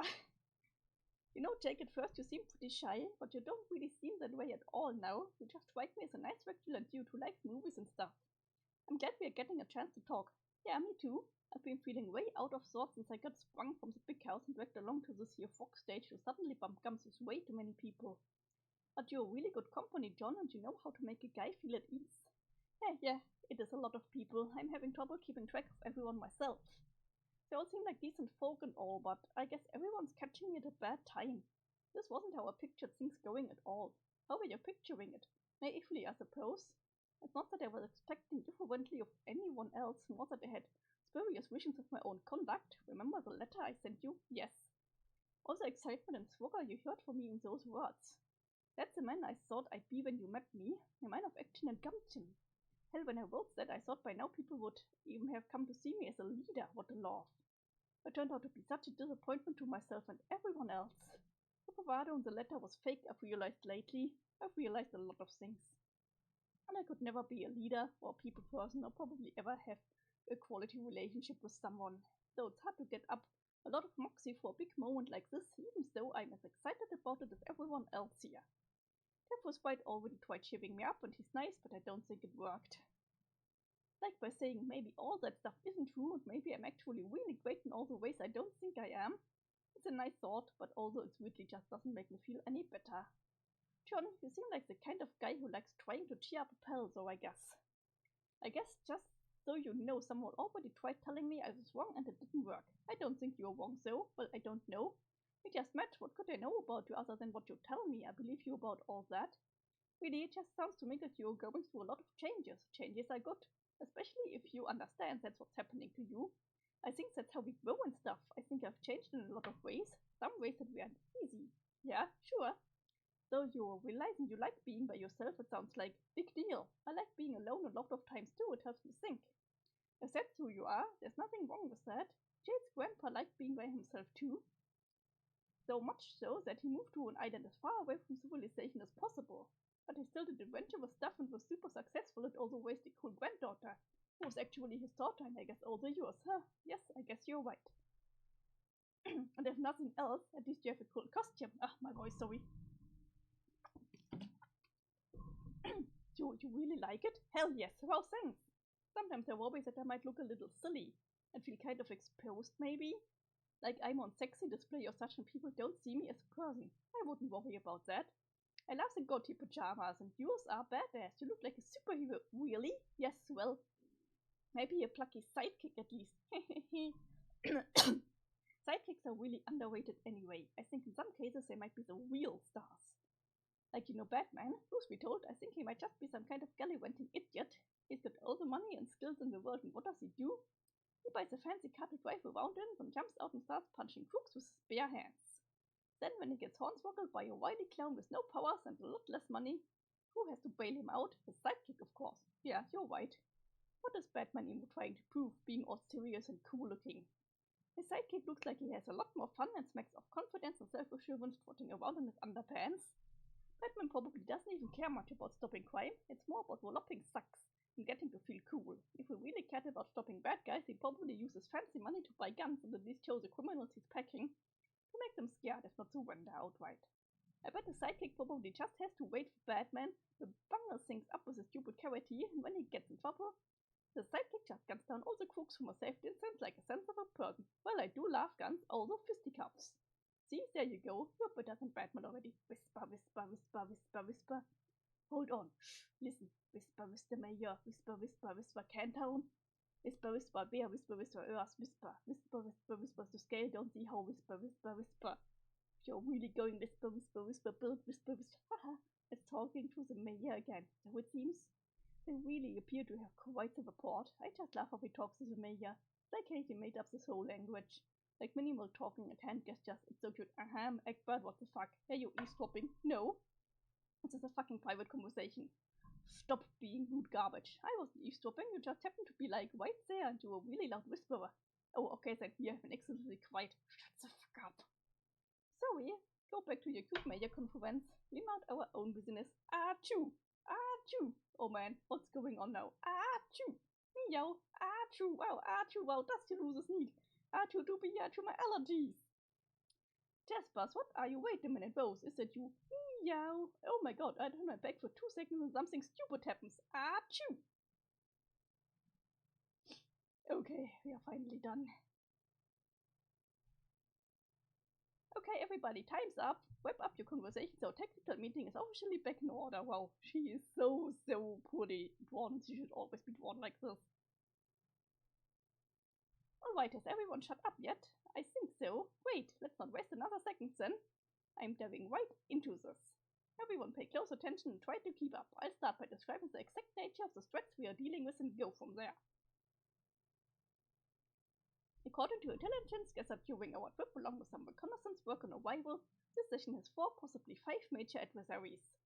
The contents, of course, and speed check noirs of varying levels of danger. Plus, there's a female prospician of equivalent power to the strongest Jack. She's sort of an X factor. It's hard to actually gauge her threat level, but I'm not about to take any chances. All these threats are just outside the insipisphere en route to the session as we speak. Once I arrive, all hell will break loose. That's when endgame is officially go. You only have a couple hours to prepare, so you need to listen to every word I say. Victory will depend on following my plan to the letter. Ooh, might just do shut up, Whisker. Nah, we will have to listen to her for a little while longer. So, where's the contents right now? Oh, what waits us for Roxy? So, where's the condense right now? She's on Earth preparing for the same critical convergence herself after her little prison raid caught her completely off guard, coasting her some hostage and key points on Leverage, which essentially reached a temporary ceasefire day before while both sides regroup. This is not how she expected things would go. We had the advantage of surprise that time, but we won't be so lucky next time. She's waiting for the Jacks to get here just like we are. Once they do, she'll instantly have the upper hand and she knows this. A particular combination of abilities, along with her super villain like cunning, make her an extremely dangerous part of this equation. That's why we need a good strategy in place before the shit hits the breeze blender. So in addition for waiting for way too many checks to get here, we're also waiting for my boat to right, who gets here at the same time, or yes, Caesar Strider was banned to the periphery as well and is in transit. You arrive at the same time, give or take, and should be a great technical asset. Sources tell me that Jude is pretty good with the sword. That's me, I'm the source, I told her that and it's true. Yes, thank you, Arceus. This is starting to sound a bit complicated. How are we supposed to keep track of all these villains and heroes coming and going when and where? You're right, Kanaya. At this point in the meeting, I think we could use some diagrams there with the battlefield Carcat, if you wouldn't mind. I still have no idea why you put me in drawing duty. I'm easily the worst artist here. And in the settings that includes Dave, let's get real, that's no small feat. I specifically assigned you to diagramming duty so that it will keep you occupied. That way, you stand a chance of keeping your mouth shut while I talk strategy. That's worked out great so far, hasn't it? You've lost how many strategy seconds to me complaining about drawing already? Wow, it's pretty self-aware of Carcat. Sure, but I know that drawing requires a lot of concentration from you. Once you are in the zone, I'd expect you'll simmer down. Well, fuck you. You're probably right, but fuck you nevertheless. Where the shit is my art pencil? I have some drawing to do. Okay, let's look at this drawing. Dogs, Pavilion Condense, other check, Strider, check, Skya, and we are here. Let's run down the thread list with a full debriefing on each thread. We'll start with the big fish herself, the former empress of our world, her imperious condescension. The only reason we've been able to temporarily neutralize her stranglehold on this session is by taking two major pieces away from her, Harley and Korka. Rest assured, she's already scheming to reassert her dominance, and if it weren't for my intervention here, I'd bet everything I had on the Sea Witch. She spent centuries upgrading her abilities, which now include both kinds of telekinesis, the simpler variety more common to rustbloods, and the nasty kind which sometimes yellow-blooded mutants have involving all the fucking eye lasers and shit. If it weren't enough, she has a mix of telesensing abilities too, like mine, plus the animal communicant more typical of brown bloods. Ooh, adorable love Carcat, the nerve. Yeah. Like me. Yes, Taphos, like you. This means she can hijack animals and trolls, assuming they aren't particularly resistant to influence, like me, obviously. Humans, I'm guessing, are still off limits to her influence, unless they've got some animal blood in them, which is what made Jade such a dangerous element here. One of the mission-critical priorities is to make sure she stays asleep. If she ever wakes up and the condense takes control again, that's probably game over for you guys. Jade's first guardian abilities make her too much to deal with on top of everything else. It's also possible that the condense may have some sway over the Prospician and one of the Jacks because of the part dog nature too. It's hard to say what the level of resistance is, so I really can't be sure. Strategically, it's best to err on the safe side though. Presume this could be an issue. This is why taking on the condense has to be a huge priority. Ideally, you should be trying to kill or disable her as quickly as possible. But if it's easier said than done, then what you need to do is keep her occupied. Throw everything you have at her, whatever crazy powers you've got, just keep her busy. Distracted enough by a bunch of pesky kids so she won't have time to get clever with her powers. This is the best defense against the off chance she might be able to sway the dog check and suspicion, and a failsafe in case Jade's wake up for whatever reason. When it comes to killing her, I don't have much to advise. There's no intel on her weaknesses or anything like that. In fact, I bet she doesn't have any.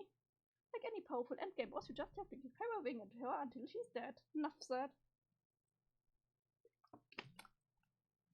This brings us to the Jacks. Beautiful Winter gives them nicknames. There's Dog Jack, Lord Jack, and Turbo Jack. Let's talk about them in order of threat level. Carcat, I'm going to need another shitty drawing, this time of Dog Jack and his Prospician counterpart, please. Okay, Carcat, this was good. Ah yes, I see you are intent on being a wiggler about this, as we have all come to expect. Whatever, I've been working within the confines of everyone's stupid limitations already, so I might as well work around yours as well. There, perfect. Dog Jack is easily the most powerful adversary of the bunch in terms of pure physical capability. The Condense has the edge and guile and flexibility, and Lord Jack has a ton of offensive power too, but there's nothing quite like the first Guardian abilities to give someone an overwhelming tactical advantage. The ability to teleport anywhere in the session anytime or anywhere anytime while having access to an inexhaustible power supply from the Green Sun really makes it no contest. Even against an otherwise awesome combatant. If it were Justin you had to deal with, I wouldn't like your odds, honestly.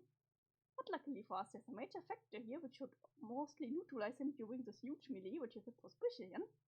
Otherwise, she's a precisely even match for him. And better yet, she apparently can't stand the guy. I still don't know what her real motives are, but you know what they say, enemy of my enemy and all. So I say, let her have at him, and if the opportunity presents itself, help her defeat him. I will also give this bit of advice. If Jade ever wakes up and the Condense is sufficiently preoccupied, make sure Jade goes nowhere near the Condense and stick her on Doc Jack. She's the only one here whose abilities are on par with his, so that's why they are best applied. Got it? Good. Well, it worked, to be honest. Next, Lord Jack. Carcat. Kiss my shame globes. How does this look? Great! I think I can work with this. Ah yes, another true work of art has been made here today. Anyways, this ugly customer you see here, this is a Jack native to the session we are in now. Somehow he got possessed by or infused with Lord English crazy, ridiculously destructive magical energy. I have no idea why or how this happened, how it's theoretically even possible, or why we should actually care. The fact of the matter is it happened, and now we have to deal with this hideous rainbow-eyed monstrosity. Given what I have learned about Lord English abilities, this will make his attacks quite lethal and he will be extremely difficult to kill. In fact, that fucking rainbow energy might just give him the highest constitution ranking of any adversary, possibly making him the toughest one here to actually kill off. The only reason he's not a top tier threat level is because for all his power, at least it's localized to wherever he happens to be. He is about as slow as any of us lowly non-omnipotents. He's not quite as relevant to keep occupied or even to defeat as Condense herself. But he's still going to be huge trouble when he gets here. You're going to need to stick some really good fighters on him. My advice is also to seriously prepare for casualties during that fight. As a group's she-feeler, Jane is going to need rapid access to the multiple fronts of this battle. More on that later. That brings us to Robo-Jack. He's a Jack originating from our session. Remember him, Carcat? We hatched a plan with him to take down the Black Queen. Seems like so long ago, doesn't it? Apparently, he's got some cybernetic upgrades. Who the fucking knows how that happened, or for that matter, why or how he's on his way here now? My mind boggles trying to even picture the amount of stupid shit he's been stupid between now and when we knew him. Put this on the everlasting list of garbage that doesn't matter and nobody cares about. The fact is, we have no idea what his affiliations are at this point, but like I'm always saying, best to just plan for the worst and assume this is just another squad we've gotta kill. He's a lowest on the threat level, so his various enhancement and accessories may pose more of a challenge than we bargained for. He's also traveling with a Juju known for its high storage capacity, so he's possibly packing company, maybe a lot of company. I won't get into that now, so you're going to need to reserve a squad for dealing with this guy and whoever he brought along for the ride. It's a lesser priority, so I would recommend an ensemble of third stringers. No offense to whoever those brave souls may be. Every lone red has a place in an epic battle and everyone's a first count. Egbert looking kid, I'm looking at you. Possibly you too, Tefus. Maybe. Well, no, Whisker is just bully again. That covers the overall technical situation. Great job, Carcat. Really? That's an all-around great job. I mean that. Thank you. Now listen, we've got to keep these battles spread out across the session, so you all don't start tripping on each other's toes, turning this into more of a clusterfuck than it already is. That means you need to station teams ready to intercept the Jacks whenever they're coming from. Dick Baby as usual, yes. You also need to launch your lightning strike raid on the Condense before any of them get here. As for your party Sealer, like I said, she need to be highly mobile, so what you'll need to do is lay out a network of key portals and transporters so she can make the rounds and be in tight communication with her. One of you less relevant, more mobile folks should get on that now. See? Scatter window portals like these around the various battle sites. Yo, did you loot my house or something? Please don't interrupt. Transportalizers will work too if you can get them all hooked up right. It's definitely busy work, but it's also really important, so we need someone competent in charge of this. I think I can handle that. Yeah, yes, I'm quite mobile in this new form. Also, I think my abilities will help with forecasting the optimal network layout and almost helping Jane coordinate her routes during battle. Plus, I have to admit, I kind of relish the idea of being a less relevant party member, particularly since I think it is inherently true now. Oh, Rose, right? That's great. You can volunteer for the job if you want. But let's not get ahead of ourselves. We'll be diving up the Rose momentarily, but cool. We have you down for that. Again, it's critical. The whole party will need to defend Focus life with all codes. She can't get sucked into any combat. If she dies, you could all be fucked. Be sure to fill her in on the logistics whenever Agnes has finished deprogramming her. Everyone got it. Awesome. Since it pretty roughly covers the whole technical situation, we can move on to the real strategizing. Now we can assign combat roles, and I'm going to the bathroom really quickly. Sorry, Whisker.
Okay, back. Okay, it's pronounced diving. Did I pronounce this right?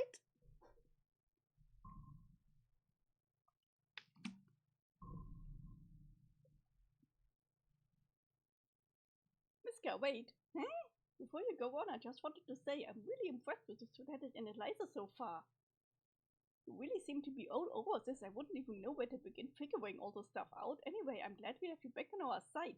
Oh, thanks, John. Just thought I'd say. I didn't want you to go through all the stuff for us, thinking this was going unappreciated. Anyway, please continue. You got it. Now it's time to divide everyone into teams. Let's go down the list of foes again and assign party members to each battle, once again starting from the top. The condense. It's deviing, yes, deviing. The condense. We need a team to wait doors again, but this time for all the marbles, and remember the wait has to start before the rest of the action to keep her from getting the upper hand. And the party has to be at least good enough to, if not defeat her, keep her busy for a long time. So who wants a piece of the sea bitch? I think you have to pronounce it to me in voice, because I don't have any lick of idea how this phonetic English works, because I'm German and your phonetic is completely different from mine.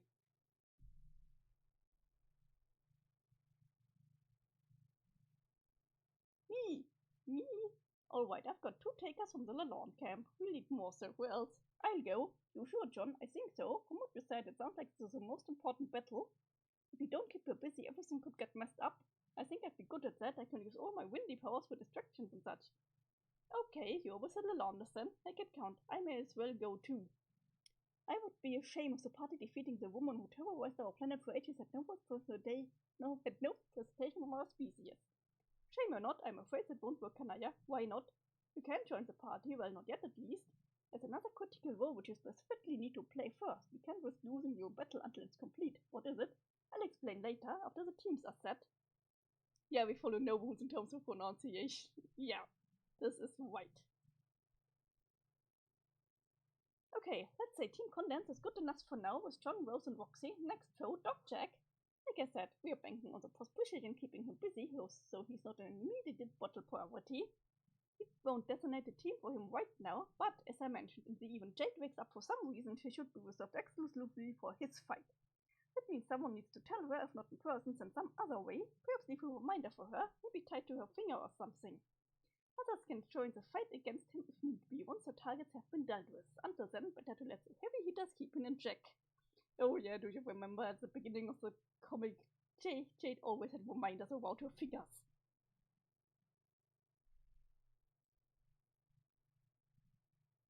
Logic. Who wants dibs on this guy? I guess that's me. Okay, Dave.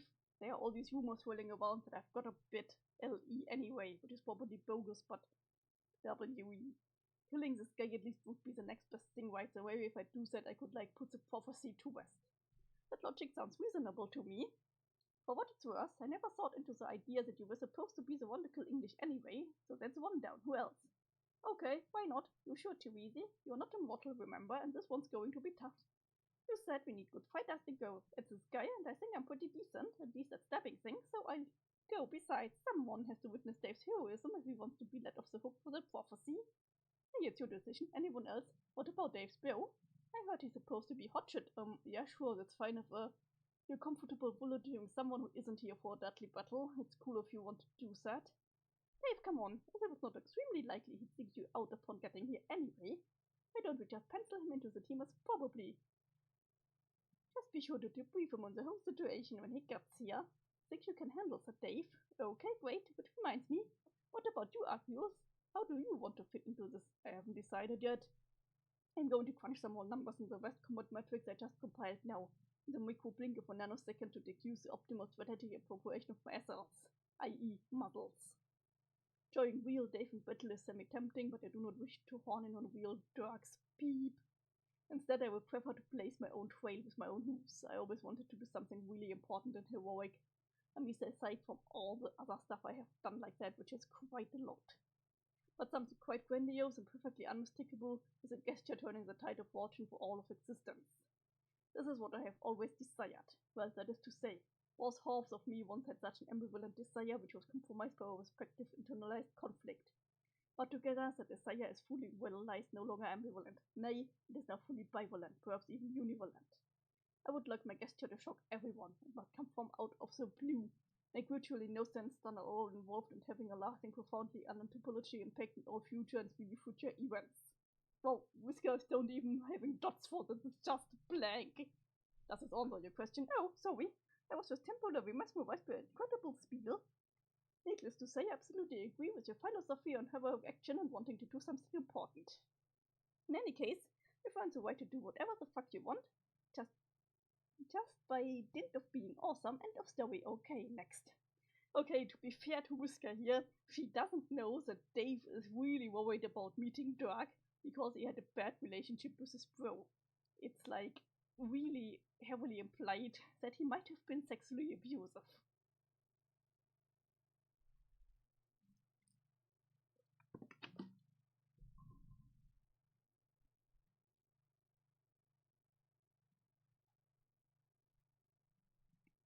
We need to signal to Tico Robocheck at his entourage. Alright, full disclosure, this is where things get kind of stupid. Even talking about this guy in this crew is probably a waste of good tactical analysis, but the fact is he's going to be here, and you're going to have to deal with this bullshit. I strongly recommend the dregs of your party get stuck with mop-up duty on this. Really, I'm kind of laughing already. Oh man, I really don't want to spoil too much fun for you guys, but no, I shouldn't. What? Okay, intelligence reports I have gathered, namely through a bit of time-hopping reconnaissance, suggest that Robocheck may, I repeat, may be in transit with a bunch of green time-traveling idiots at Oven.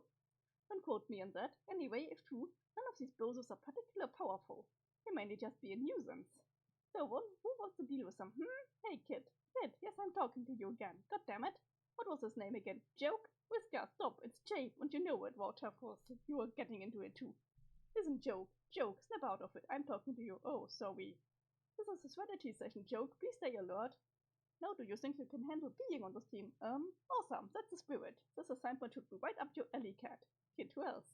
Me, I'll do it. Thanks for volunteering, Tefros. Swipe is pretty well suited to your skill set too. You can join Choke here to help him get ready, but there's one thing I need you to do before the battle starts. Oh, really? What? I'll explain to you later in private, but it's critical and something only you can do. Oh, that makes me the funny feelings combination of skeptical, nervous, and excited. Good. That's exactly how you should be feeling about it, trust me. So anyone else want to step forward? Are you fucking with me now? Come again? Well, let's see if I'm tolling this up right. John and Alonso 1 and 2 are on Team Contents. The Strider Bros and Pyro are on the Law team. Jade and Dr. Nap Duty is on the Dog team exclusively.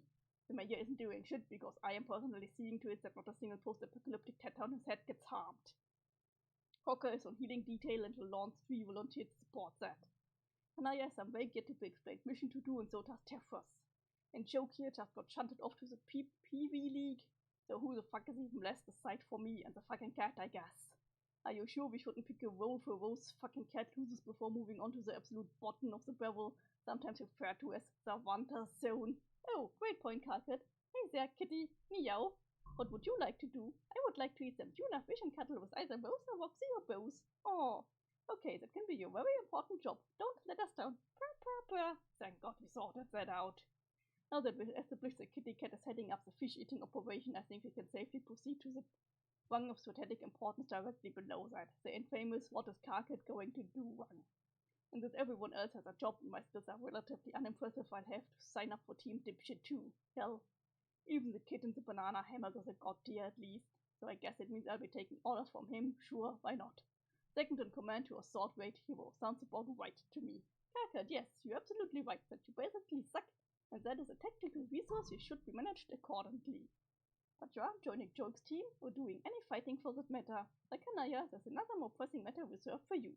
In fact, it's the same as hers. What the fuck? When were you planning on telling me this? Carcat, I already alluded to this when you waltzed over, interrupted the conversation with Kanaya, and pretended you weren't flirting with me, remember? Oh, right, well, what's this pressing matter? I'm getting to that. Very soon, in fact, I just needed to get the team squared away first. Okay, well, are they? Looks like it.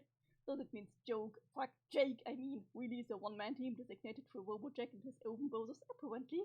You okay with that, kid? You can do it. Just believe in yourself or whatever the fuck. And in doubt, just remind yourself that battle isn't even particularly important. And help could be on the way when some of the other battles start coming to some sort of resolution. Just hang in there. Oh, okay, excellent. Yeah, I hate how mean everyone is to Jake here. No wonder the spoiler self-esteem issues. Yeah.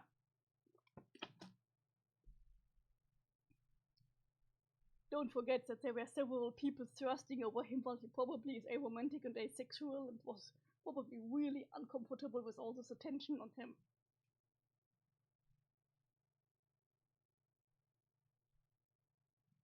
That concludes the tactical planning part of this debriefing. It's all perfectly logical, right? What's my voice today? No questions or anything? Cool. Really, I shudder to think what you numbskulls would be doing if I weren't around, like John just playing with his nice remarks. Can I strangle her now, please? You really did you all the biggest fucking favor in the history of time shenanigans by clobbering me in the face 3 years ago. You should all make him a gift basket when this is over to show your gratitude. No need to thank me, of course, I'm just doing my job here. Now, let's go over some really basic non-combat endgame stuff and we'll be ready to break. Take his 100% ROAs, no question. Yeah. He is. And I'm feeling so sorry that he's going. The comic is not nice to him at the end. First, about Kanaya and Kakat's mission I alluded to a minute ago. This is really important. You both listening? Yes. No. Okay, well, 1 out of 2 isn't bad. As long as Kanaya understands, it's mainly what matters, and she's the more important part of this equation. Wow, I'm fucking shocked. What do you accuse me? What does she have to do? You both have to go to Jade's planet and see Echidna. Even though the session is about as far from normal as it can possibly get, the same basic rules apply. Someone needs to seek an audience with her and get her to agree to release the Genesis fork. Or the tadpole that grows up to become the fork, which is the stage of development he's in at this point. Remember, Kanaya, you had to do this on your planet to get our fork released into Skya. Yeah, she asked me to do something impossible. To which I replied, that's impossible. So she ended up demanding that I fight her, though I did, which made me feel sad. I'd rather not have to do that again. Will I have to do that again? If that's what she wants, then yes. Why does it have to be me, though? Because someone has to. Sources tell me this is the plan the Condens had for you before we derailed all her shit. You keep talking about all these sources. Who are all these sources that Arqueus tell you this to? No, look up and busy, okay? Information is everywhere if you know where to look. Plus, there's a lot of agents on the inside who are wise to the old lady's plans. Shaking the bushes for good intel isn't that complicated, it just takes a little effort. Some people on this lily pad should maybe try looking into that sometime. If you say so, would you just put a lid on it for a second and listen? Normally Jade would be the one to do this, but at the time Jade had become corrupted, so I guess Echidna wouldn't deal with her, and now Jade's asleep, which is exactly how she needs to stay. So that is the person Echidna requested in Jade's absence, which is you. I'm assuming because you were also a space player, so you will be able to understand her garbled nonsense language. But that's not all there is to it. She also requested you bring Karkat. Why the hell would she want to see me? No idea. Denizens are mysterious. Maybe she wants a knight along, or a blood player, or maybe she just has a bone to pick with you in particular. You know, since you and Kanaya were both involved in the frog breeding stuff in our session, and let's face it, you kind of messed it up. You were pretty hasty and reckless about it, and the result was a defective frog. Sure, there's more to it than that, like problems with the human session that were totally interrelated with ours due to cyclical time garbage, but you get the point. A kidnap probably doesn't take kindly to people who are cavalier with the sacred frog duties. That's kind of her domain, like the propagation of existence and all that. So maybe you've got some stuff to atone for before she agrees to let another precious frog out of her divine custody. You're doing this on purpose, aren't you? Trying to make me feel bad about some ancient history, so I'll be nervous about this encounter. Well, I'll spare you the trouble. I'm already nervous. I don't want to go prostrate myself before a babbling snake goddess, even under ideal circumstances. Target, relax. I'm guessing this will just be sort of a formality. That's how things always struck me with her, like getting the blessing from a queen or some huge mystical material before proceeding with some incredibly important event or claiming a cosmic reward. Or maybe you just have to just kill her again. I don't see what difference it makes. Really, who knows what her real purposes are? They're probably totally unfathomable. The Kickstarter is kind of a big deal, Denizen, one of the real heavy hitters like that other guy. The real strong one with the ridiculous name. She might even be the biggest deal. She's the mother of all denizens. I mean, not in the literal sense, like I really doubt she physically spawned them all. Yeah, no, once again, no wonder this boy's self-esteem is 2 times Karkat edition. Yep. So if he wants you to do something, it's serious, and if you need to do something of massive cosmic significance, like release a fox that contains an entire universe in its belly, but by the same token it has to go through her, the other denizens are a bunch of pretty gambling riddle merchants by comparison. If we should feel honored she even wants to see you. Oh, I'm sure she has a frog to release. Who made this frog? The jokers from this session. I thought they spent months doing nothing. It's the same frog Jade made with Kanaya help, remember? Well, you may have even been involved in the process too. I don't recall every single detail. But it fell in the forge on Jade's planet back in the old session, and now Jade's planet is here. And the frog is here too. It's just been, let's say, hibernating inside the planet for a few years. The kidnap kept it warm for us until we were ready, which is now. Oh yeah, I remember now. So the condense was going to make us do this originally. Why? Because the goal was pretty much the same as ours. To win this game and create a universe. The battle taking place here isn't over whether one will be created. It's over who gets to control it when it's made. Ideally, that should be us, rather than a genocidal fish dictator. In fact, we don't want anyone to control it. Nobody should control a universe. That's what bad guys try to do. We just want it to be a nice place to live and free from any controlling influence that will make life miserable for the people who live there. Wow, this is actually the thing that Whisker says. It's actually like, you can kinda see how she longs to be free here. Having an attitude about the ultimate reward that differs from that in any way was just another thing we fucked up the first time around. Let's just be clear on what we are fighting for here. Got it? Yeah, you've made your point. Next item, Earth. When you enter the new universe, you're going to need a planet to live on. Why not just resettle the one you will grow up on? The comments kind of fucked it up though. In your spread universe, she spent a few centuries getting it ready for a new troll paradise. She flooded the whole thing, so when you get there, you'll need to skip ahead to sometime far in the future when the oceans have receded. Should be livable by then, and it may even be a pretty nice place. Here, John, take this. When the battle is over, make sure you give it to Jade. What is it? It's Earth. Remember how 3 years ago you told Teresi we needed your wallet, but you didn't have it? Well, in the time since, we talked about it a lot and figured this was most likely the reason she told you to give it to us. It wasn't a big deal actually. We spent some time deciphering the code for your wallet. It took a little while and a few lucky guesses on the code digits, but we eventually got there. And I just used it to upgrade my much cooler 8-ball Nudus. You hacked my dad's wallet? Sure, like I said, we had some time on our hands. And this, after all, just a fucking wallet. It's not like it's some legendary item you got in some mythical dad quest. I mean, you did buy this thing somewhere, right? Yeah, I guess so. I don't know. I still think it's a pretty special thing. Nope, sorry to be the bearer of bad news. It is literally just a wallet. Anyway, then before I did the scouting work on this session, I brought the meteors to the gate, watched it crash on Earth, and just captured the whole damn thing and got out of there. No sweat. Presumably, like Grimbark Jade was supposed to if he wasn't asleep. Again, it was a pretty good plan, she just never saw me coming. Very Condi, if you want your waterlogged little globe back, you'll have to pry it from John's dad hands now. Yeah. Those are some important things to remember, but don't forget the basics. Remember to finish building up your hives as far as they'll go. Then deploy the Gristwix, which will disperse your planet's hordes into Skya, giving it the nutrients it needs to mature the frog. This is SCrap 101 stuff, but I guess it bears repeating that most of you have never actually made it this far. When the hordes are empty and Skya is ready, then all you have to do is make sure someone's in position to ignite the forge. Then everyone rendezvous right back here on the lily pad to claim the ultimate reward. It is represented by the hive-shaped thingy with a door on it that leads to the new universe. Any questions before we kick this into action? Yes, I have one. Whisker, what's your part in all this aside from making all these airtight plans? If you're making it sound like you won't be here when all this happens. Of course I won't. I'll be off doing something much more important than all this. I'm traveling to the furthest ring to go coal, kill Lord English. What? Wow, isn't it going to be hard? Of course it will be. Are you sure you can even do that, like by yourself? I mean, John, I'm not an idiot. I won't be diving into this blindly. See, somewhere out there, the incomprehensible causal stew of the furthest ring, there was once a plan that was coming together to defeat him once and for all. And it involved a secret weapon, an army, and all sorts of other shenanigans. Yeah, this sounds weirdly familiar. Oh, I'm sure it does. But the point is, along the way, the plan stalled out. It went nowhere because the party involved disintegrated and lost their way.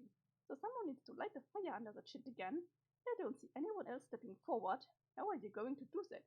Let me worry about that. You have your hands full enough as it is.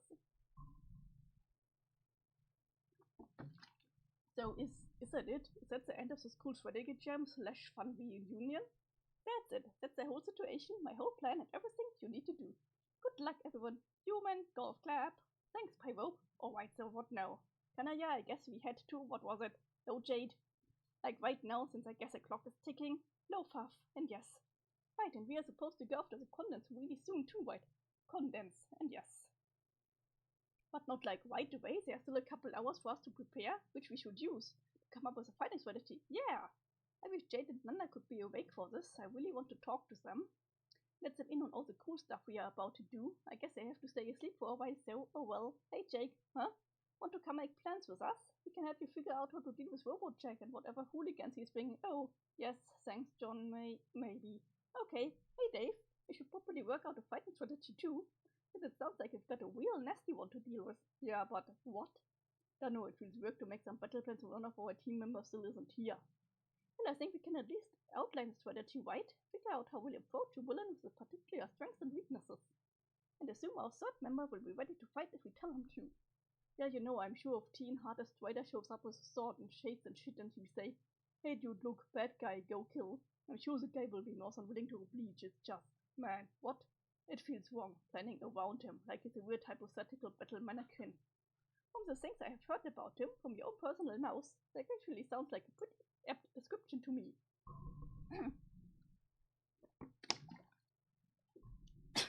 No, it's more complicated than that. And I'm supposed to be getting ready for this huge deadly battle.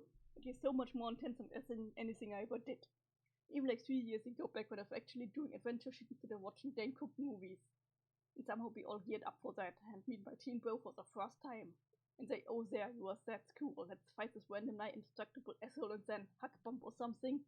How do I deal with all this? I think I could end up getting us all killed and none of you are taking this seriously. Okay, Spider, I've heard enough.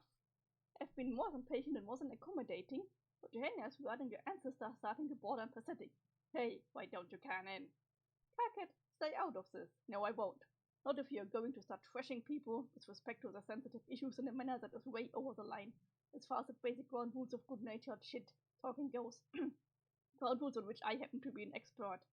Either make sure your trash-mouthed initiative is critical and constructive, or shut up.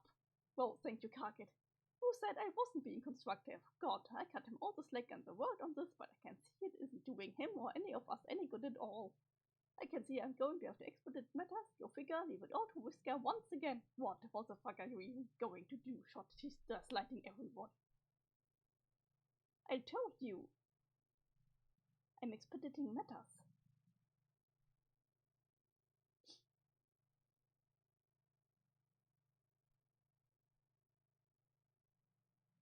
Oh, hello, dog.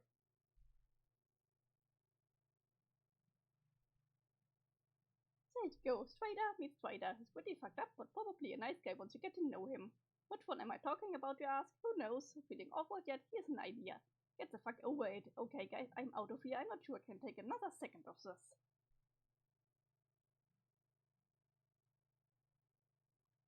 Geez, Whisker, they really that bad. Oh, the Striders? No, they are fine. That's not what I was talking about. There's another problem out here in Paradox Space which I can't stand for. Not another moment. In fact, it makes me shudder just thinking about this lingering flaw which has yet to be rectified. Oh, what is it? My ghost is being a fucking loser. Yeah, this is the part that I hate.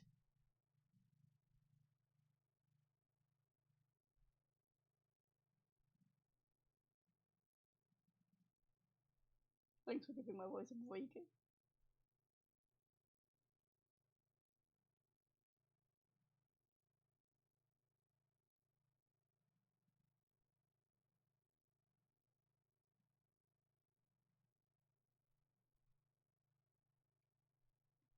This is the part that I laugh.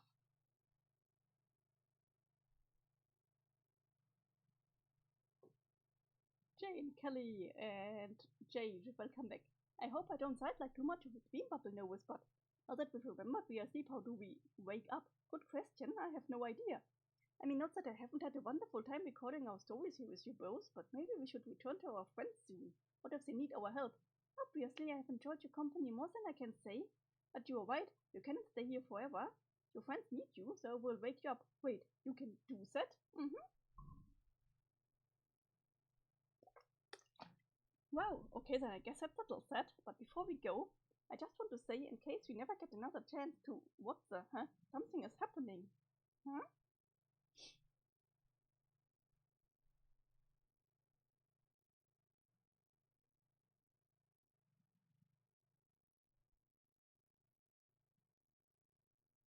They are falling.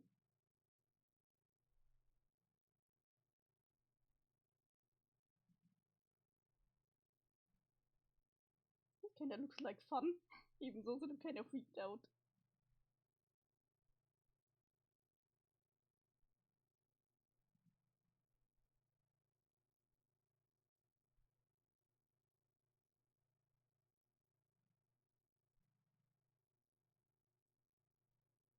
I know this place. Where are we? It's Ignition's lair, or my memory of it at least. Or possibly someone else's? Jane? It seems Jane woke up. Yep. Upwork, verfrittling der Upwork, used to shoot nerds, my exceedingly strong works as a part of premier bodybuilding hacker is done. Off I go.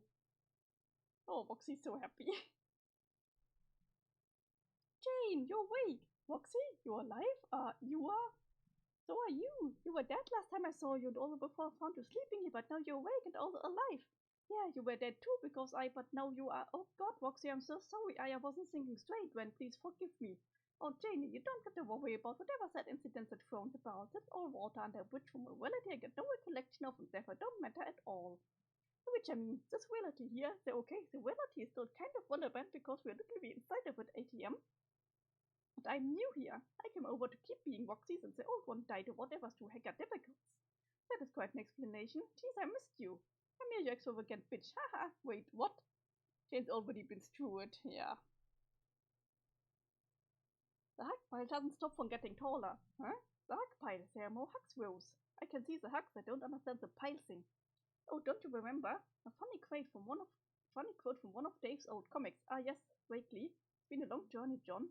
I believe one of the most valuable lessons that comes with growing up is gaining the wisdom that gently informs you when it's time to retire a me. Heh, I guess I've never earned the candy badge or whatever. I like this though. Every time someone wakes up or pops out of nowhere, it's fun times all over again. I feel like I should be playing reunion bingo. Who will be next? My money is on the long-awaited and insanely pregnant reunion between me and Casey the Salamander. Surely you mean the dear wistful bubbles from Salamander, right? And instead of you mean me. That's when the real tears will flow. What do you think she's up to? Me. No, she is my beautiful daughter. Something tells me the good viceroy has been busy. Oh, I sense he's been scheming, plotting, biding his time, approving dark legions. That sure is the things that would be dumb if true. Yeah. Hi, Nana. Jane, I mean. Sorry, it's an easy mistake to make because you are my Nana. Hello, well, real smooth, John. Hello, a pleasure to meet you, John. Or Pop-Pop as I used to know you. Yes, so I heard. You look so young. Thanks. So do you. My Nana, who used to be ashes in my fireplace, regained her old womanly visage when I turned her into a sprite, and she helped me along the way. So Nana is a sprite. Did you know that? No? I thought you should know that. She's probably around somewhere. I hope you can meet her. Oh, although I'm your son, technically. Did you know that? Yes? It is a pretty strange fact, but also pretty cool. Yep. Oh, Jane, that's my daughter here. There, say hi to her. Hi. Hi, John's hot mom. Oh, shit. Haha. Although that's another version of Rose who died since I buried and the stupid cat unburied her for some reason and prototyped her. So say hello to my cool floaty double daughter. Hi, Roxy's hot double daughter. Rose Prime, I believe you may have just been owned. Goddamn, Dave's contentions as foodie and bonus. Oh, I feel so out of the loop. Sorry if I still seem disoriented from my nap, I suppose it was. From to troll coma. Roxy, you have to clue me in on what happened here. Where are Dirk and Jake? And for that matter, John, where are your other friends? Oh, Jade, where is she? Is she still asleep? Hey, Janie, that is all like a lot of stuff to say and everything's going on here is fairly complicated and heavily peopled. Don't worry, I'll ease you into comprehending shit again. Well, okay, Cliff Notes arc. Jake fucked off somewhere and Dirk recently fucked off Bickies through a window, but he left again pretty quick. Dave went with Dirk at wherever they're fucking off to now, I think to get ready for some swords fighting, and yeah, Jade is still asleep, but a couple trolls locked her off somewhere safe for now. The rest of the junk I'm still sorting out myself, because like I said, I'm new to this exact plan of shenanigans. Yes, you mentioned that. I still don't know what you meant by... Wait, you and John came from another reality where everything went horribly right? I just remembered, really, it's been such a roller coaster ride from my memory since I fell asleep. You and John's travels were a critical part of the illustrative story reconstructed through our memories with Callie. What? You saw Callie in your dreams? I did. Oh man, how is she? I saw her in a dream a little while ago and we talked about lots of stuff. She looked like a troll then. Yes, her troll Sona. She had hers on when I saw her and I was on to fuck. She seemed to be doing well, nervous of course, and she was hiding, but we passed the time with our stories. It was a lot of fun. I'm so happy I got to meet her. I wonder if we'll ever get the chance again. Well, now that you mention it, it is one of my chief objectives to go looking for her ASAP, and not to be set rogue and brag all heavy, but I may be in better touch with my word powers now. So maybe I stand a pretty good chance of tracking her down, because I got something for her. You do? What? What's little fuzzy NBD? I see. Taking it as critical fucking blinking, JD. One twice a stitched donut. BW more carcats and a webber too fat for a hole. Smarty too. Wow, I am so. You mean a wing, son? Yeah? Oh man, that's a great idea, Roxy. You'll try and give it to her as soon as you can. And maybe we can all meet her before we ramp up for this battle. Yeah? You think I can do it? Sure. I like your chances too. Same. Me too, Roxy. I also have some experience helping people along in the right direction when it comes to navigating the abyss. Maybe I could assist? Yeah, maybe. I'm pretty sure I have experience performing literally the exact same task in a slightly different context. So maybe I can double assist. See, Roxy, everyone thinks you should do it because they all believe in you. That's right. Shucks, fuckers, you're killing me here. Meow, I'm so happy. Quickly, you silly bastard, what's up? Purr, purr, purr. All the humans being so close together and happy and friendly. Purr, purr. It's making me really excited and happy too, and making me feel like I want to be a part of everything. Purr, purr. And get close to a nearby person, be happy at them with my body. Purr. Jaspers, what are you? I can't help it, Rose. I want to cuddle. I'm feeling so blessed. Friendly Jaspers, no, no, don't. Yeah, these are things that I think were completely irrelevant and just part of the comic. Jaspers, no. Purr.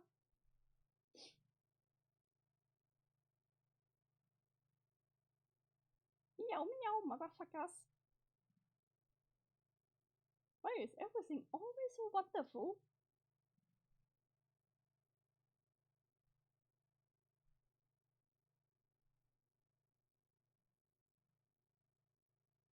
Welcome back, Jade.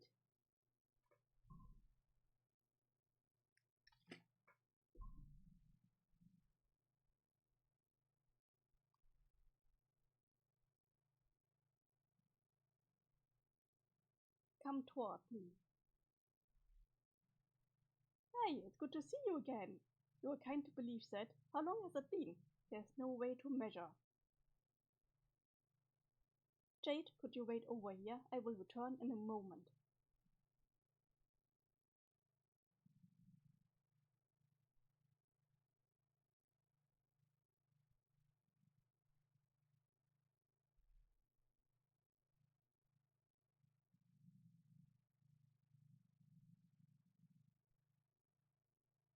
Yeah, you don't have to hide anymore, Kelly.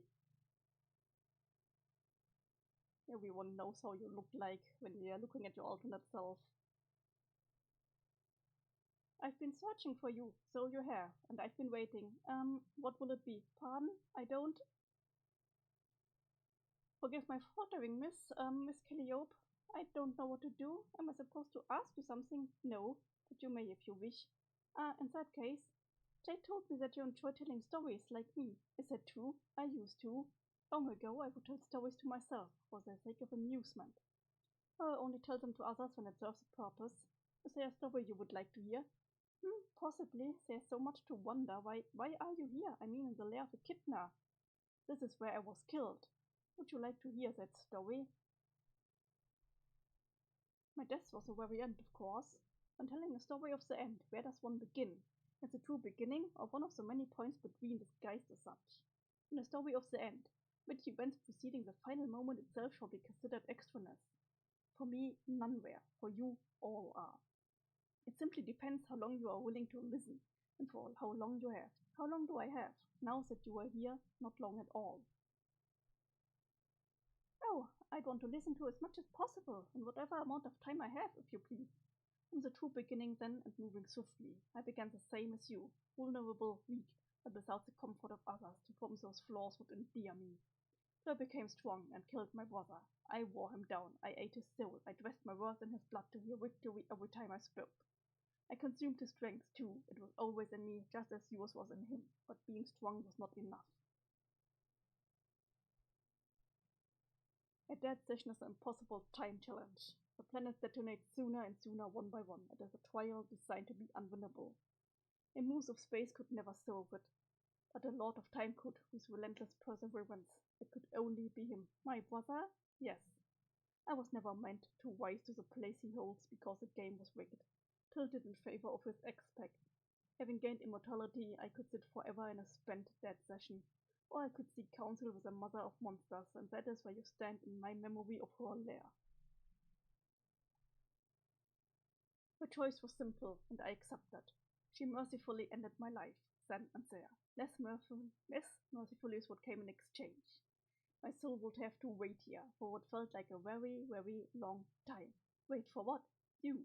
Echidna told me that your visit would be my signal, an indication that the first ring around me had uncoiled itself momentarily, enough to be navigable. It would mean it was time for me to go and fulfill the rest of my promise to her.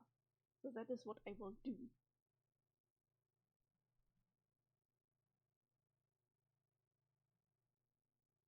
I see. Then what about me? What do you mean? I was under the impression I needed to find you, and apparently that was true, so that you can leave, but I thought this encounter might hold some purpose for me, that you might let me know how I fit into everything from this moment onward. The only relevance here to the greater good is to function as my signal. A simple notification is foretold by Echidna. Now that you are here, I can go. But then, what should I do? You don't need to do anything. Be who you've become and who I didn't. Consume the fruits of an existence I could never understand. Live. I absolutely love this part.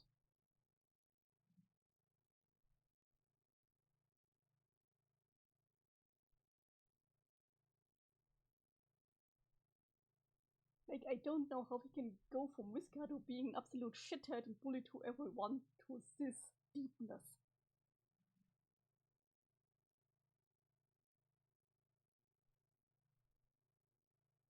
Kelly's story is so perfect. Just live. Yes, she never needed to be anybody, anyone, or important. She just needed to be.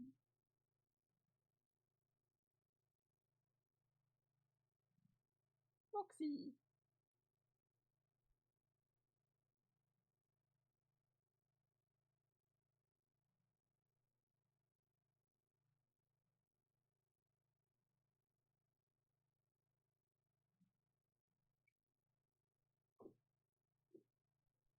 You know, it's the first time that Roxy has seen Kelly as herself, but she instantly knew.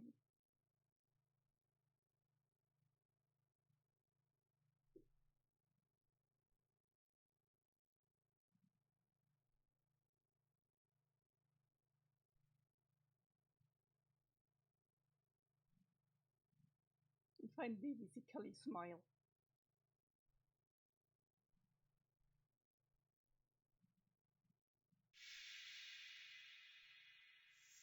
Snake noises, yes, the chat is a little bit in the way.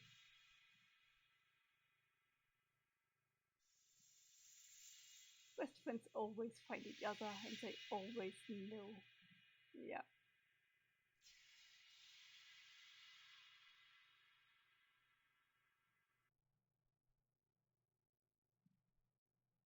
So you actually understood what she was saying with that ear-splitting Malaki? Yes? Wow, I guess we really did send the right person then. Plus, one useless tag-along, I guess, to bear witness or something, and probably records a legendary conversation like a scribe. This is Bendrama's pen into the header and scroll of the second banana. What? In fact, I didn't bring my pen or scroll and I don't speak monster screaming. So my transcript would read like more shrill noises like God playing the edge of a glass inside your sink pan. Mariam continues to nod along. We talked about you. What? You did? What did she say? It was a short conversation. The entire exchange was quite brief and straightforward, actually. No, I kinda got that. Even though I don't have a keen ear for beast twaddle, I can still detect when a conversation doesn't last for much time. I mean, did she say what she wanted with me? Or what she wants me to do? You don't have to do anything, and she didn't want anything with you in particular. She just wanted you here. Okay, well, here I am, Queen Snake. Satisfied? Yes, she is apparently. Then what did you talk about when my name came up? Probably not the right time to get too deep into the subject, but it was nothing bad. It's the contrary, really. Okay, then what about you? Why did he want to see you, Kanaya? Can you at least tell me something about this maddening exchange? The bottom line is the meeting has served its purpose and the kidna is satisfied. She will release the frog when the time comes. I think Friska was basically right. She wanted to get a look at us, to assess our worthiness, before she would agree to authorize the conception of another universe. It would seem that we measured up. Once her questions were answered, what questions? Those pertaining to how our universe would be treated once occupied, and whether we intended to take the responsibility seriously. The following through with the duties we have, fundamentally tasked ourselves with our natural inclinations. I mean us specifically. You and I. Duties, natural inclinations. What the fuck is she talking about?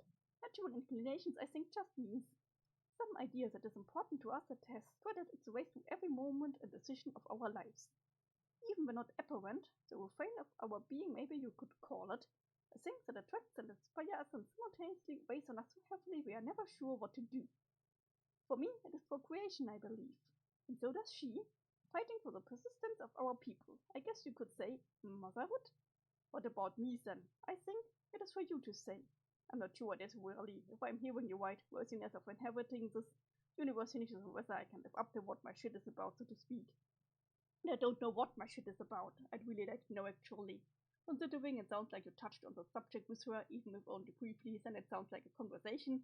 I would have benefited from understanding, really, if there was only one clangorous creature squeak I'd like to have been able to pass over my lifetime. This was probably it.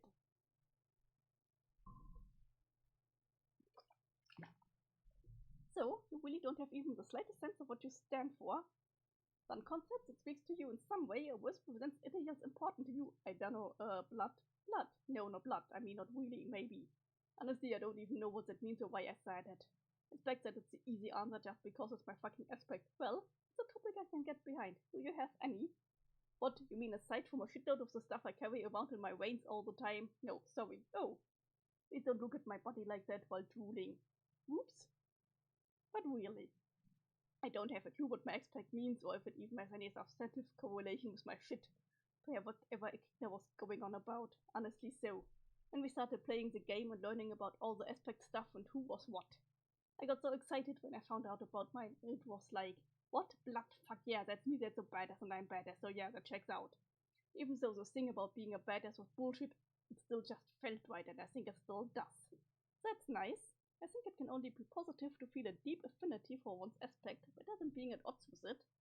I never felt like I had much to do with space, until eventually I somehow came to understand space meant more than just space, like not just physical room and dimension for stars to occupy, it's deeper than that. The field related to propagation, the ones who created. They are passing a torch, as it were. Yeah, at first I thought blood just meant like something about being a warrior or being completely useless to anyone standing in the way of victory, but as more time passed, I realized there was probably a lot more to it, and I still don't understand. Maybe I never will, but you know, even though I don't have those immature views on being a big shot anymore, I still want to fight. You do, yeah. I mean, not any old time like some belligerent asshole, but when everything is on the line and it really matters, like now. So maybe it wasn't too far off on that part of my aspect. Maybe it does have something to do with like the warrior's bewitched, even if your body and skills can't quite back that up. Could be. It could also be there's more to being a warrior than engaging in physical combat. But seriously, I still do want to help make a difference in this battle somehow. I know you do. Look, I completely admit I'm shit. I'm the shit that reserved for the smelliest toilet when it comes to fighting ability. All that smack talk between me and Whisker about my uselessness, it wasn't even some snappy little fast. Where we all white car cat squatch band you for a lively chuckle. It was just some basic boilerplate interlocution that was exactly on the fucking level. I'm not a god here, but you know what? Neither are you and neither is Teresi. But you are both great and deadly as shit, it's no excuse. I've never been any good, and it took me a long time to come to terms with how deluded I was about that. The only reason we ended up winning our game was that everyone else was able to pick up the slack for me. Pretty much all I did was spend a few weeks shouting at everybody. I never told anyone this, but even when I bet my Denizen, I'm pretty sure that's only because I got the one reserved for the weakest players, like a special one. Now how they supposedly rare one that only really strong players get, it has some weird fucking name. I'm pretty sure mine was like that, but just the opposite. Really, I never said anything about this because it was so embarrassing, but when I got to him, he was weirdly small, like just really small. And he mumbles his choice shit, which of course I completely ignore, and he seems to know I will. I can hear it in his voice. He knows I won't care. He can sense my contempt. He can sense how small and pitiful I feel, and because he's like all-knowing shit, he's factored this in. And as you as it now, for Kaka to suspect me that means passion, that's his thing. I'm actually unsure if it ever gets explained, so we kinda have to look it up, I guess.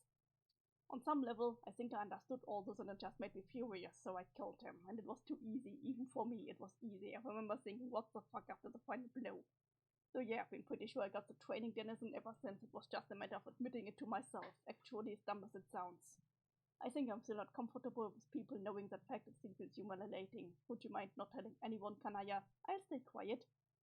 But yeah, my utterly tragic lameness attribute notwithstanding, I'd still like to contribute.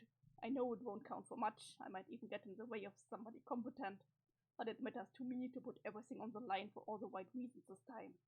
Not to prove I'm strong or awesome or anything, the opposite really, to put myself out there knowing perfectly well I'm not. I feel like I have to earn the right to inherit this universe like everyone else. Or just get ripped into it on the loose fabric of everyone's fucking pajamas. It also feels important to just, I don't know, stand there with my friends. They are risking their lives, and they may be more supernaturally resilient or whatever, but hey, I should be risking mine too. To at least show I'm there with some. And who knows, maybe a moment will present itself where I can do something important. Like nudge someone out of the way of a random flaming fuckball just in time, or some other small thing actually within my ability. Maybe I'll die in the process of saving someone more crucial to victory. Is that what it takes to be a part of this? So be it. I am in. That's why you are our leader, Karkat. I'm not your fucking leader. Statements like that are also why you are our leader. No, I don't accept that. You have to. What? Why? No, I don't.